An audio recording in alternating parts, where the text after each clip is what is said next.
Senator John Kennedy just destroyed Jasmine Crockett's entire career with one savage line. In the heart of Washington, D.C., a storm was brewing that would shake the foundations of political power.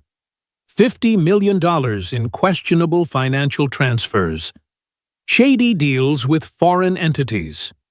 A congresswoman who thought her charm and influence placed her beyond the reach of accountability. Today, the sharp-witted Senator John Kennedy from Louisiana was about to prove that no one, absolutely no one, is above the law. This wasn't just another Senate hearing. It was the unraveling of a carefully crafted facade, a takedown so precise and devastating it would be talked about for years. Smash that like button right now because you're about to witness a political reckoning like no other. Subscribe and ring the bell, because when this is over, you'll want to relive every moment of truth. Be warned, what you're about to see contains evidence so shocking, so undeniable, that it will make you rethink everything you thought you knew about those in power. Viewer discretion is advised. This is the story of how one Louisiana country lawyer, armed with a briefcase full of truth, brought down one of the most cunning political figures in Congress. This is the story of justice. Let's dive in. Senator John Kennedy sat in the quiet of the Dirksen Senate Office Building's most secure briefing room, his weathered hands resting on 3 thick manila folders, each one a ticking time bomb of evidence. His chief investigator, Sarah Chen, slid a final report across the polished mahogany table, her voice low but steady.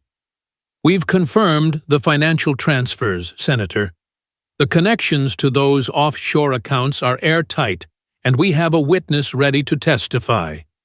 Kennedy's steel-gray eyes, honed by years of battling corruption in Louisiana's gritty courtrooms, scanned the documents with the precision of a man who never lost sight of the truth. This wasn't about political games or grandstanding. This was about holding a powerful figure accountable. "Well, I'll be," he drawled in his signature Louisiana accent, adjusting his reading glasses as he absorbed the weight of the evidence. Jasmine Crockett thought her fancy speeches and committee clout made her untouchable. She's about to learn that slick talk don't outrun the truth. Across the Capitol, 3 floors above in a temporary office, Representative Jasmine Crockett paced nervously, her usual confident swagger replaced by a flicker of unease. The 44-year-old congresswoman, known for her fiery rhetoric and rising star status in the Democratic Party, sensed something ominous about today's hearing. Her chief of staff, Michael Evans, watched her adjust her tailored blazer for the 3rd time, his voice cautious. "Congresswoman, the media's saying this hearing could draw the largest audience in Senate history. Maybe we should prepare for..." "Prepare for what?" Crockett snapped, her voice sharp, but betraying a crack of doubt. "I've been fighting for my constituents longer than Kennedy's been spinning his folksy tales. I'm not intimidated by some Southern lawyer playing senator." But her political instincts, sharpened by years of navigating Washington's cutthroat landscape, screamed danger. She straightened her posture, clutching her prepared talking points with hands that trembled ever so slightly. For years, she had wielded her influence on the House Oversight Committee like a finely tuned weapon. Today, that weapon was about to be turned against her. The Senate Judiciary Committee hearing room buzzed with electric anticipation, the air thick with the weight of what was to come. Giant monitors flanked the witness table, ready to display evidence that could reshape political narratives. Republican senators took their seats with quiet confidence, while Democrats shifted uncomfortably, their phones buzzing with urgent messages from party leaders who sensed a catastrophe looming. Chairman Chuck Grassley banged his gavel, the sound cutting through the murmurs, as C-SPAN cameras rolled live to millions of Americans hungry for answers. "Ladies and gentlemen, we're here for an emergency oversight hearing on potential misconduct. by a member of congressional leadership. Grassley announced, his voice steady. Today, the American people will hear the truth they've been waiting for. Senator Kennedy entered the chamber with the calm assurance of a man holding a royal flush, his battered leather briefcase a stark contrast to the polished surroundings. His wrinkled khakis and simple blue blazer belied the explosive power of the evidence he carried. The Louisiana senator's unassuming demeanor only amplified the gravity of what he was about to unleash. Senator Kennedy Grassley said, "Thank you for requesting this emergency hearing. We understand you have evidence of significant abuse of power by a current House member." Kennedy settled into his chair with the ease of a country lawyer walking into a courtroom he'd already won, placing his briefcase on the table as smartphones live-streamed to millions of eager viewers. Chairman Grassley. He began, his voice carrying that unmistakable Louisiana drawl. Over the past 10 months, my office has conducted a thorough investigation into actions that undermine the trust Americans place in their elected officials. What we've uncovered will change how folks view certain leaders they once thought they could count on.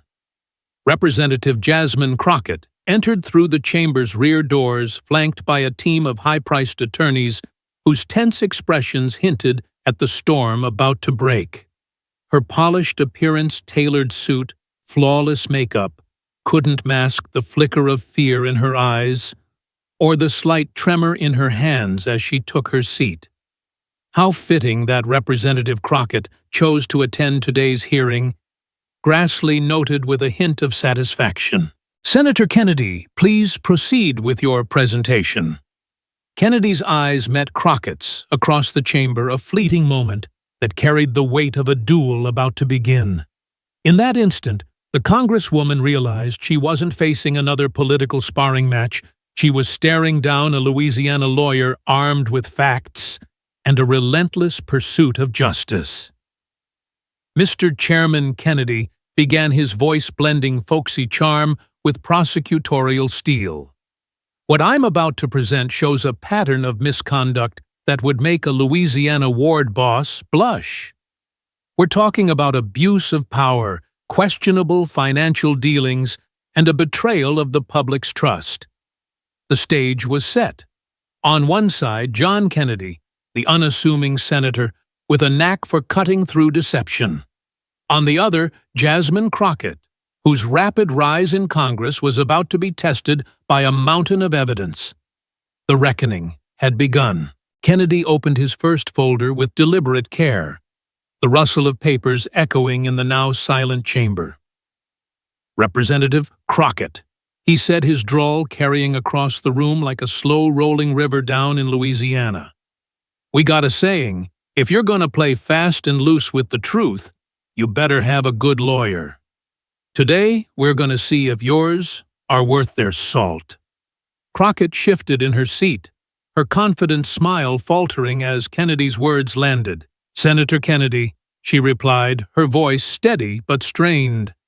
"I welcome any questions about my service in Congress. I've always acted in the best interests of my constituents." "Well, now, that's mighty interesting," Kennedy said, pulling a thick stack of documents from his briefcase. "Because I got some evidence here that suggests otherwise. Let's start with something simple. You remember telling a national news outlet that your work on the House Oversight Committee was all about transparency." Crockett nodded, her expression guarded. "I stand by that, Senator. My work has always been about holding people accountable." Kennedy's eyes twinkled with the anticipation of a fisherman about to reel in his catch. "Is that so?" "Well, that's real curious, Jasmine. Sexually explicit content redacted. Let me ask you something." Representative Crockett Kennedy continued, his tone as casual as a Sunday chat on a porch.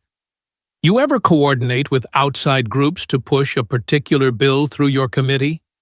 Crockett's confidence wavered. "Of course not, Senator. That would be highly inappropriate." "Well, now that's interesting."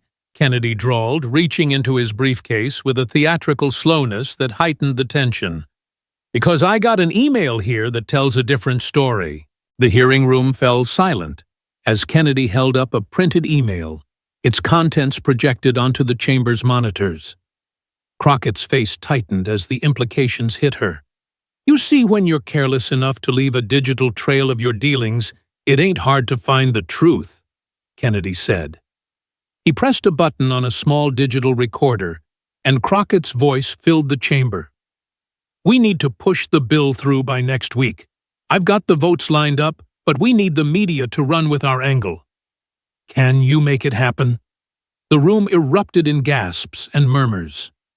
Republicans leaned forward, while Democrats exchanged uneasy glances.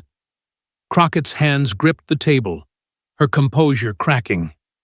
"That recording is out of context," she protested, her voice rising. "This is a setup." "Setup," Kennedy replied, his smile gentle but cutting. "When you're coordinating with outside groups on an open line, that ain't a setup. It's just you leaving breadcrumbs for the truth to follow." The monitors displayed the email in full, payment confirmed. "Ensure the bill passes by next session. Additional funds available if timeline is met." The timestamp matched a key committee vote tying Crockett directly to the transaction. The hearing room buzzed with outrage as reporters typed furiously, and Crockett's attorneys whispered urgently in her ear. But Kennedy wasn't done. "Now, let's talk about your consulting business," he said, pulling another document from his folder. "Your firm Crockett Solutions received a $500,000 payment from a group called Progressive Future Fund, didn't it?" Crockett's voice was defensive. "My business dealings are private and legitimate." "Private, maybe?" Kennedy said, his tone sharpening. "But legitimate. That's funny because the payment came on the exact same day you announced a major oversight investigation into a rival industry. Same day down to the hour." The monitors flashed bank records showing a transfer time stamped just hours after Crockett's press conference. "And here's the kicker," Kennedy continued, holding up another email. "This one's from Progressive Future Fund to your firm. Care to guess what it says?" The screen displayed the email, "Payment for cooperation in prioritizing the investigation. Bonuses for favorable outcomes." Crockett's face drained of color. "This is a misrepresentation of my work," she insisted, but her voice lacked conviction. "In my neck of the woods, we call taking money to sway a congressional investigation a conflict of interest," Kennedy said calmly. "Y'all in Washington might call it Tuesday." The room erupted again with social media, already lighting up with hashtags like @CrockettExposed. Kennedy leaned back, satisfied with the first salvo. "Round one's done, Representative Crockett," he said with a nod.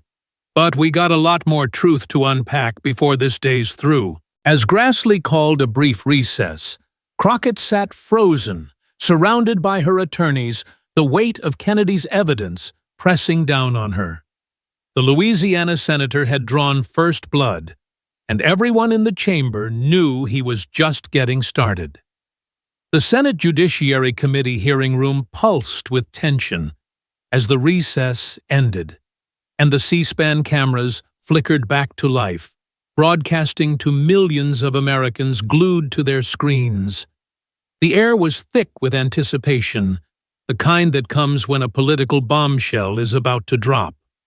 Senator John Kennedy, the unassuming Louisiana lawyer with a knack for cutting through deception, sat calmly at his table, his battered leather briefcase open and his manila folders neatly arranged like a general's battle plan. Across the chamber, Representative Jasmine Crockett, her polished exterior now fraying at the edges, gripped her notes tightly, her eyes darting nervously between Kennedy and the giant monitors that loomed over the room. The first round had left her shaken, her carefully crafted image of a principled congresswoman battered by Kennedy's relentless evidence.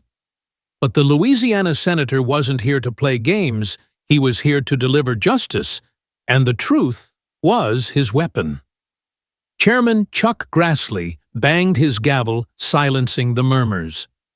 "The hearing will resume," he declared, his voice carrying the weight of authority. "Senator Kennedy, you may continue your presentation."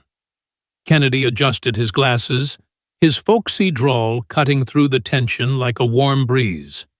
"Thank you, Mr. Chairman." "Now, Representative Crockett," he said, turning his gaze to her, "we've talked about your financial dealings, but let's dig a little deeper into how you've been running things on the House Oversight Committee. Y'all like to talk about accountability, don't you?" Crockett straightened in her chair, her voice steady but strained. "Senator Kennedy, my work on the Oversight Committee has always been about ensuring transparency and protecting the public interest." Kennedy's smile was gentle but predatory, like a cat toying with its prey. "That's mighty fine talk, Jasmine, but down in Louisiana we say actions speak louder than words. And I got some actions here that don't quite match your words." The room fell silent as Kennedy opened his second folder, pulling out a stack of documents stamped with official House seals. The monitors flickered to life, displaying a series of committee meeting minutes, each one meticulously annotated. "Let's start with something simple," Kennedy said, holding up a page. "These here are the official records from your committee's investigation into a major healthcare company last year. You led that effort, didn't you?" Crockett nodded, her expression guarded. "Yes, Senator. It was a critical investigation into corporate misconduct." "Well, that's interesting," Kennedy drawled, "because these records show something curious. The minutes say you pushed for a specific set of findings.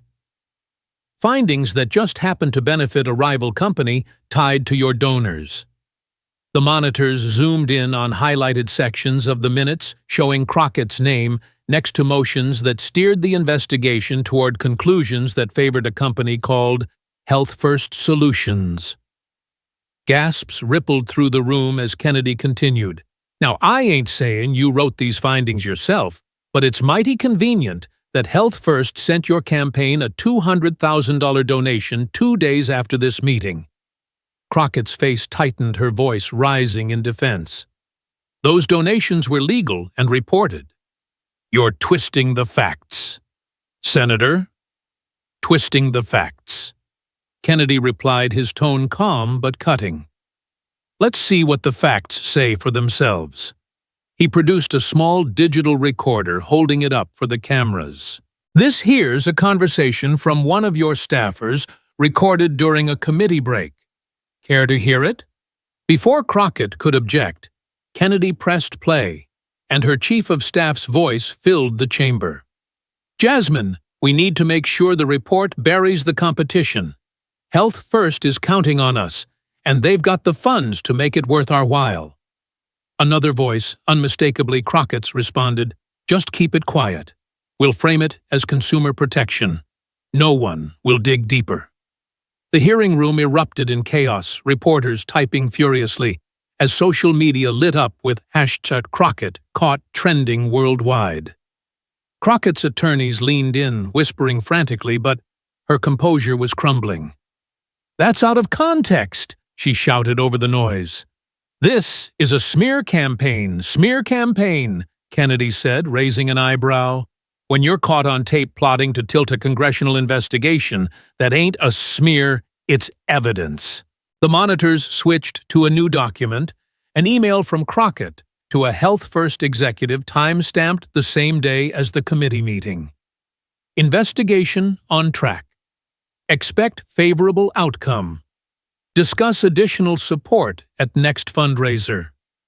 The room grew louder, with Republican senators nodding in approval and Democrats shrinking in their seats. Kennedy leaned forward, his voice taking on a prosecutorial edge. "Representative Crockett, you turned a congressional investigation into a pay-to-play scheme. You sold your committee's power to the highest bidder." Crockett tried to regain her footing. "This is a misinterpretation. My work was about protecting consumers, not serving donors. But Kennedy was ready for her. He pulled another document from his folder, this one a sworn affidavit from a former committee staffer. "Let's hear from someone who worked for you," he said, nodding to the chamber's rear entrance. The doors opened, and a woman in her 30s, dressed in a modest suit, walked in under escort. Her nameplate read, "Emily Carter, former Oversight Committee staff." The room fell silent as she took the witness stand, her hands trembling slightly as she adjusted the microphone. Ms. Carter Kennedy began gently, "You worked under Representative Crockett for 2 years. Can you tell us what you saw?" Carter's voice was steady but heavy with emotion. "I was a policy analyst on the Oversight Committee. Representative Crockett pressured staff to alter investigation reports to favor certain companies. When I raised concerns, she threatened to fire me and blacklist me from future government jobs." The room buzzed with shock as Carter continued. "She told us to prioritize cases that aligned with her donors' interests. If we didn't comply, she'd make sure we never worked in Washington again." Crockett's face was ashen. "This is a lie," she shouted. "Ms. Carter is a disgruntled former employee." Kennedy held up a hand, his calm demeanor unshaken. "Now, Jasmine, let's not call folks liars before they finish speaking. Ms. Carter, you kept some records, didn't you?" Carter nodded, producing a USB drive. "I saved emails and internal memos that show Representative Crockett directing staff to manipulate investigation outcomes. I was afraid she'd destroy my career, but I couldn't stay silent anymore." The monitors displayed a series of internal emails, one from Crockett herself. "Make sure the report highlights Health First's competitors. We need to keep our friends happy." The timestamp matched the $200,000 donation to Crockett's campaign. The room exploded again with reporters scrambling to capture every detail. Kennedy turned to Crockett, his voice steady but laced with disappointment. "You didn't just betray your constituents, Jasmine. You turned a committee meant to protect the public into a tool for your own gain." Crockett's attorneys were now in full damage control mode, but she was visibly shaken, her hands gripping the table as if to anchor herself. Kennedy wasn't finished. He pulled another document, this one a financial ledger from a foreign-based organization called Global Progress Partners. "Let's talk about your international connections," he said, his tone darkening. "This here's a record of a $1.5 million transfer from Global Progress Partners to a consulting firm tied to your family." Care to explain that Crockett's voice was barely audible. "My family's business is separate from my congressional work." "Separate," Kennedy said, his drawl dripping with skepticism. "That's funny because this transfer happened the same day you pushed for a trade policy change that benefited a foreign company linked to Global Progress Partners." The monitors showed bank records the transfer time-stamped hours after Crockett's committee vote.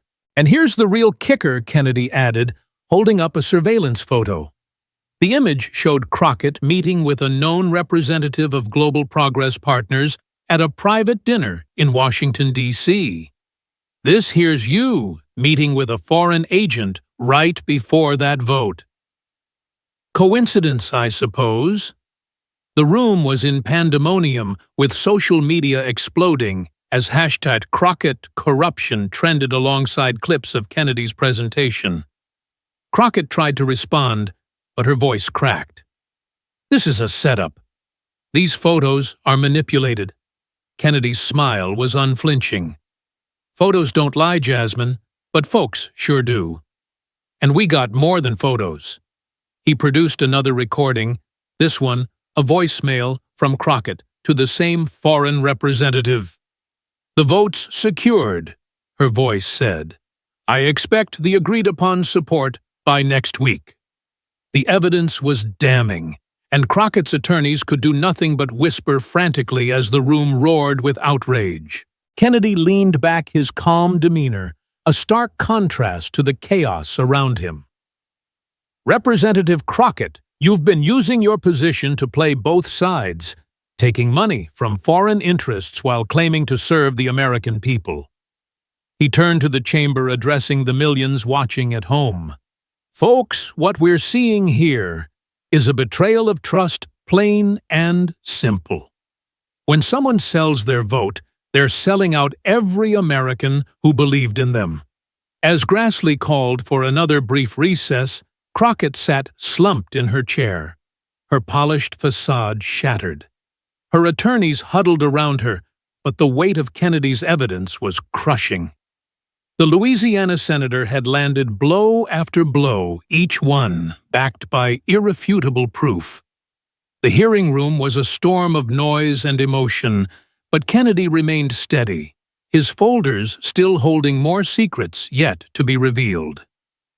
"Round two's done, Jasmine," he said quietly, his voice carrying a promise of more to come. "But we're just getting warmed up." The Senate Judiciary Committee hearing room hung heavy with the aftermath of revelations, the air charged like a summer storm about to break. As the second recess drew to a close, whispers rippled through the crowd of senators, staffers, and journalists, all eyes fixed on the two central figures in this unfolding drama.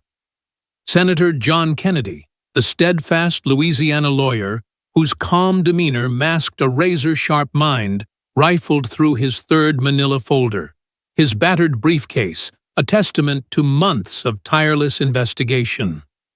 Opposite him, Representative Jasmine Crockett, once a rising star, known for her eloquent defenses of public service, now appeared diminished, her confident posture replaced by a visible slump, her face etched with the strain of mounting evidence.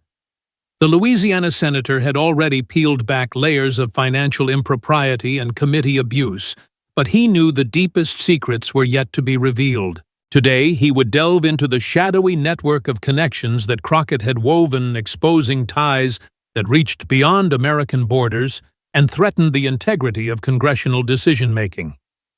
Chairman Chuck Grassley reconvened the session with a firm bang of his gavel, the sound echoing like a call to order in a courtroom on the verge of a verdict. "We will now continue," Grassley stated, his tone leaving no room for delay. "Senator Kennedy, proceed with your next set of evidence."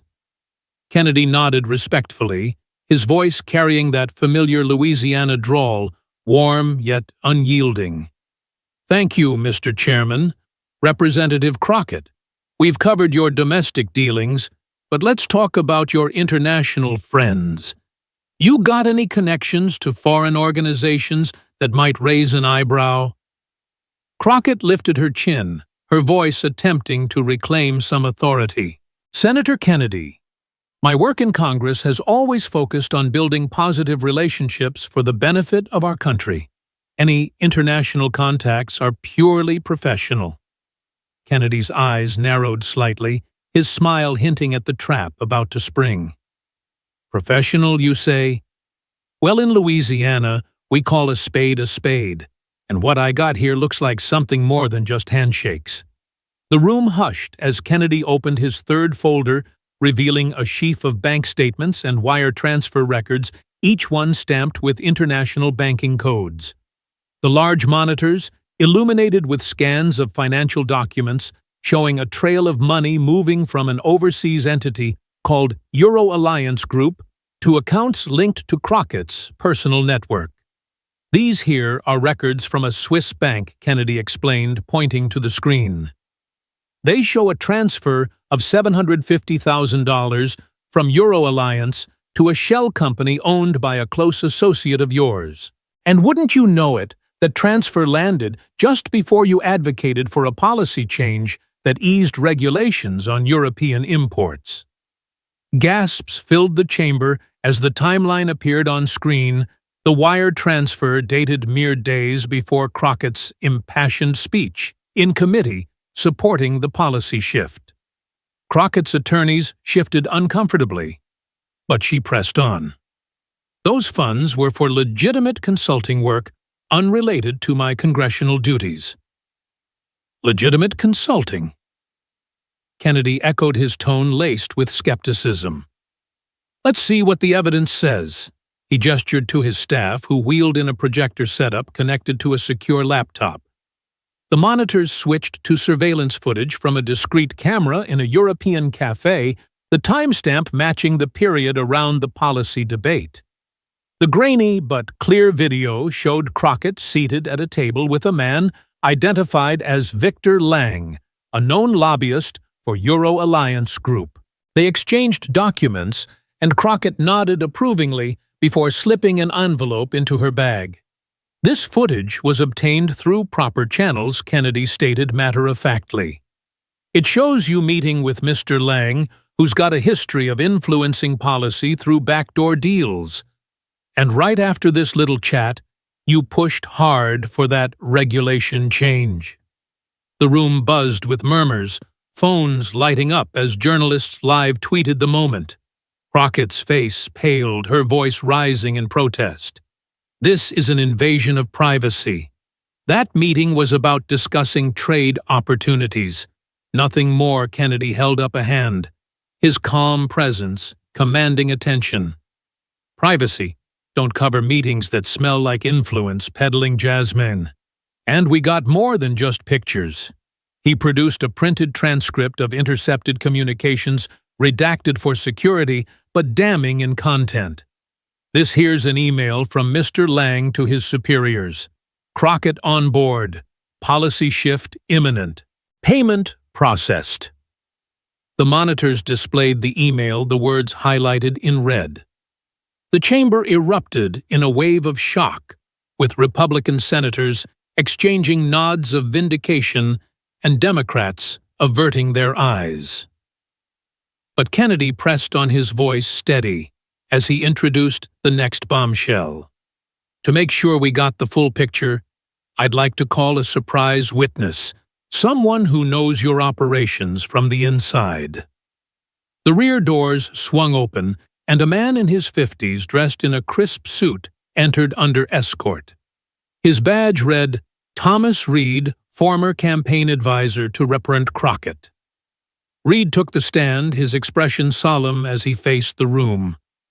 Mr. Reed, Kennedy began gently, You advised Representative Crockett for 3 years.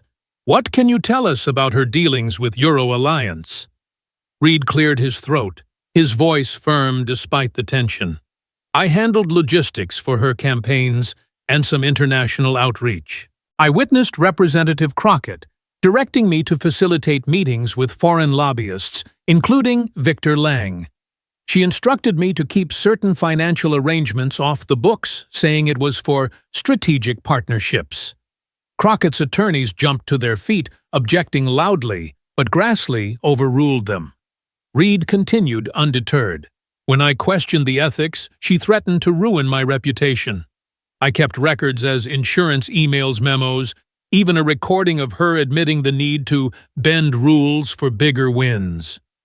The monitors played a short audio clip, Crockett's voice unmistakable, saying, Thomas, sometimes you gotta play the game their way.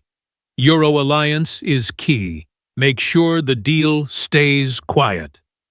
The room descended into uproar, with Crockett shouting over the din. He's lying. This is a coordinated attack. Kennedy's response was unflappable. Coordinated. No, ma'am. This is just the truth coming out. Mr. Reed provided these voluntarily because he couldn't live with the cover-up anymore. As Reed stepped down, Kennedy turned back to Crockett, his folksy charm underscoring the gravity of his words.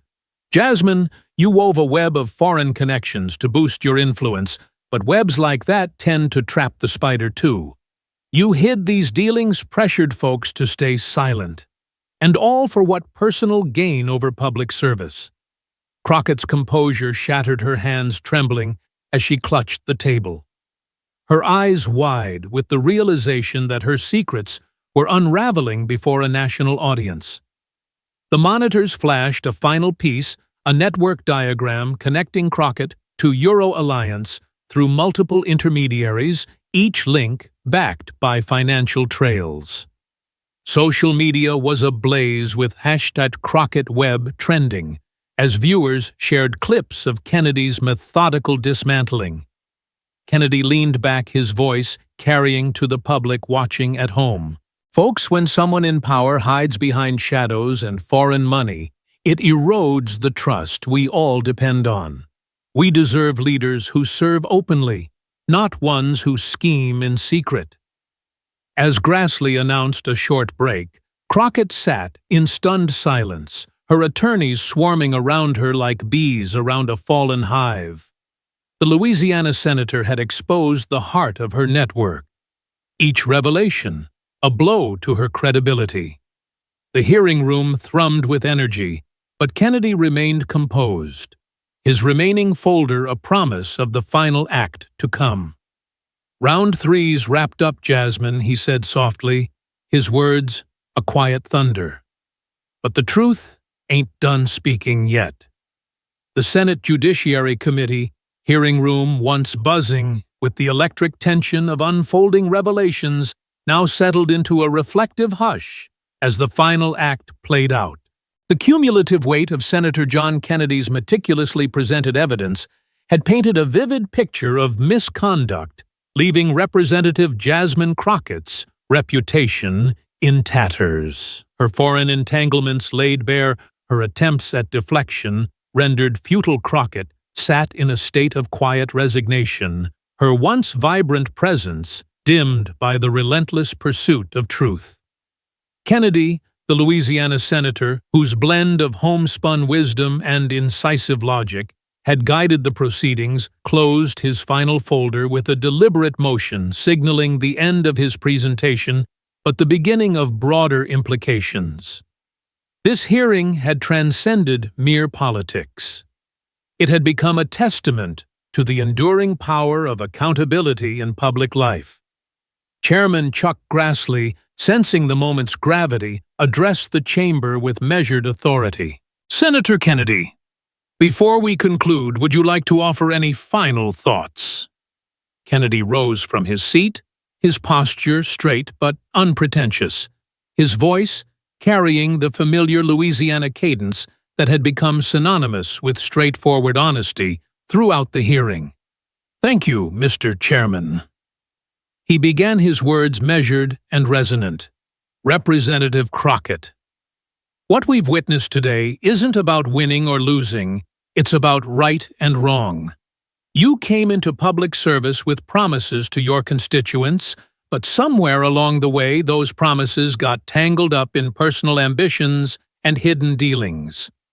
The evidence shows a pattern: financial ties that clouded judgment committee decisions, swayed by outside influences, and a network of connections that prioritized gain over good governance.